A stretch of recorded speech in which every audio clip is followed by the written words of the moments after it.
Hello, my name is Allison Merker Garner, and I am the creator of Musical Minds.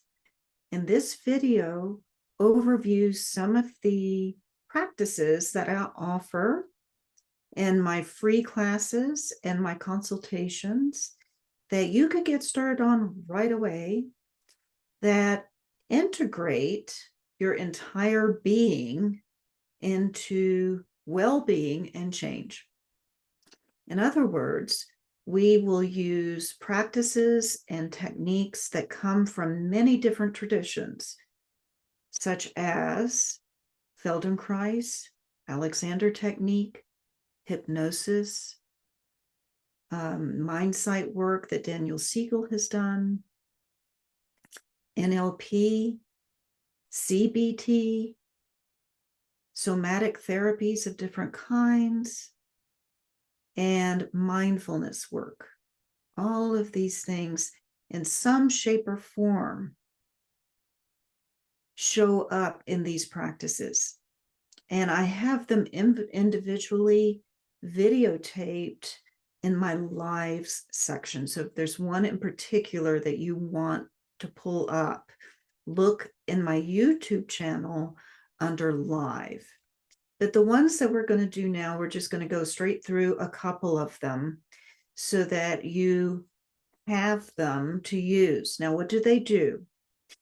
They integrate your mind, your body, your emotions, your feelings, your ability to think from all parts of your brain, not just your frontal cortex and not just your right side or your left side of the brain.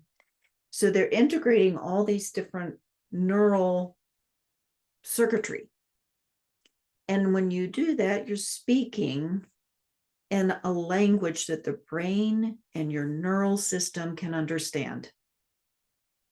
So we're using the language of the autonomic nervous system. That's what we're doing. And so though things may look a little weird or a little strange or a little odd, it isn't to your neural system. Your neural system has created or adapted its way of being because it needed to be. And if you want to shift that state of being away from where it is to something that's more healthful or comforting or centering, then these exercises are ways you can make that shift. Do they make permanent change? They can. You will feel and experience a change right away. And over days of practicing, over 2 weeks, you will see a shift in the way you perform your habits and your ways of thinking and behavior, that you are focused on shifting or changing or neutralizing. But for permanent change, we get into a lot of somatic work combined with a lot of thinking work. And that goes much more deeply into an intentional result. But this is a way of starting, and it connects your neural pathways to your intentions. And you can do this after doing a meditation or a practice like our RAIN practice or somatic resourcing practice, where if something has come up like sadness or anger or an event or a flashback or anything like that, then you have material that you can work through. You have material you can work through. You have a goal. So let's say that when you were doing your somatic practice, you became aware of anxiety. You became aware of some kind of anxiety coming up. And we're just using that as an example. It could be something else. And so you would use one of these practices to move it. You've recognized it, you've allowed it.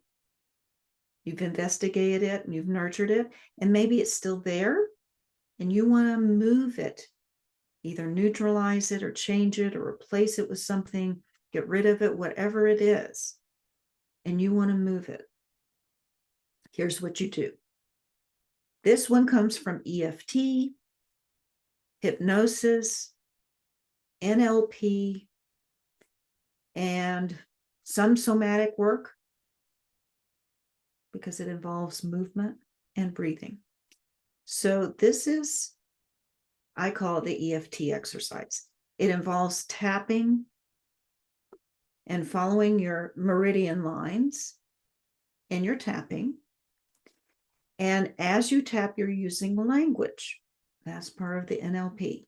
I release my anxiety. And we're breathing. 4 counts in, 4 counts hold, 6 counts out at every point. So we have 3 things right there that we're layering to signal the paradigm to release this anxiety and to make room for something else if you choose to do that. You've been aware of it. Now you're bringing your attention to it and you're intentionally doing something for it by integrating all of these things together to make it a practice. So we start at the top of the head, which is the anxiety center. So we tap, we inhale, 4 counts, 1, 2, 3, 4, hold for 4, 1, 2, 3, 4, and we exhale for 6. 1, 2, 3, 4, 5, 6. I release my anxiety. And next we go to the inner eyebrow. Either eyebrow is fine. Inhaling 4 counts. 1, 2, 3, 4. Holding for 4. 1, 2, 3, 4. And exhaling for 6. 1, 2, 3, 4, 5, 6. I release my anxiety. And then we move to the temple. Inhaling 4 counts. Holding for 4 counts. And exhaling for 6. I release my anxiety. And bringing this to just below the eye. Inhaling for 4 counts. Holding for 4 counts. And releasing for 6. I release my anxiety.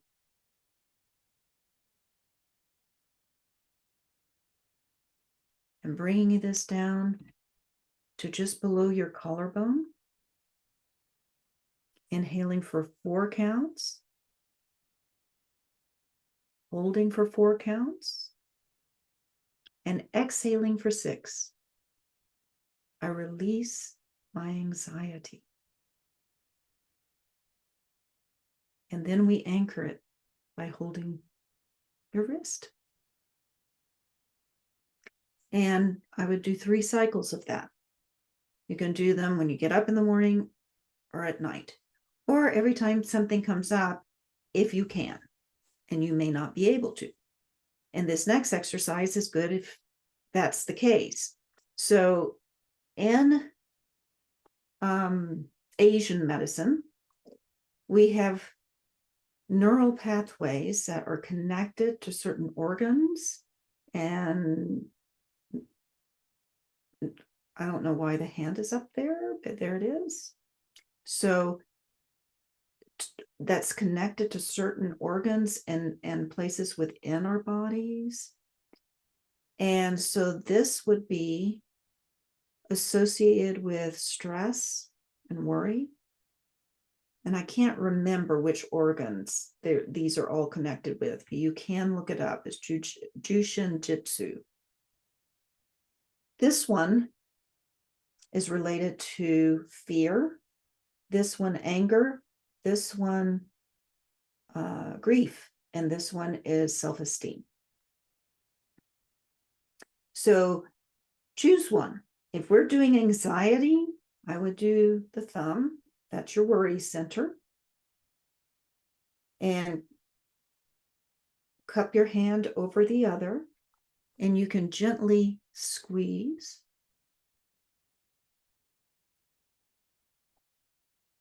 Your breath is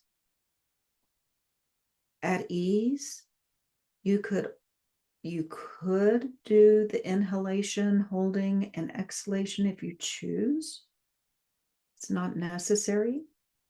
And I would do this for 2 to 3 minutes. And that's all there is to it. Another exercise is called the memory card. The memory card has visualization, it has language, so both hemispheres of the brain are being integrated. It has a certain amount of hypnosis. It has movement, so it's somatic. And what else? Is sensory elements. Sensory elements are really good when you're training or retraining the brain. Sensory elements are a must. So having any kind of association with smell or sight or the feel of something, the movement around something, what it tastes like, anything like that. So we have elements of that too in the memory card. So we have a card and we're going to put it in to our brains. And you can choose where in your brain it is. My button's here, but yours maybe here's. So my card that I put in has worry on it, or anxiety. I think we've been using anxiety. So let's say anxiety. Let's keep it the same. And I'm going to take that card out and look at it. And that card says anxiety. And I look at the font and I look at the color, the shape, the size of that word. And I throw it up on the ceiling, rolling my eyes up. This is an NLP. Rolling up your eyes activates different brain waves. And we're looking up there with both eyes. And we see the card, and the card has the name anxiety on it. And we watch that card change shape. What are we doing? We're de-identifying with it. It's not us. It's not in us. This thing, this anxiety, is something different than us. It's outside of our bodies, and we have control over it. We can change it. So we're changing the font, the shape, the size, the color, as we are looking up. And we get a new card. And that card says confidence. And it has lettering, and it has a color. And it goes in the place where the old one was. And it's in there as confidence now, and not as anxiety. So you have 3 exercises: EFT, the finger emotion thing, and the memory card that you can use anytime as a practice or as something when you can, when something comes up and you feel the need to center or ground,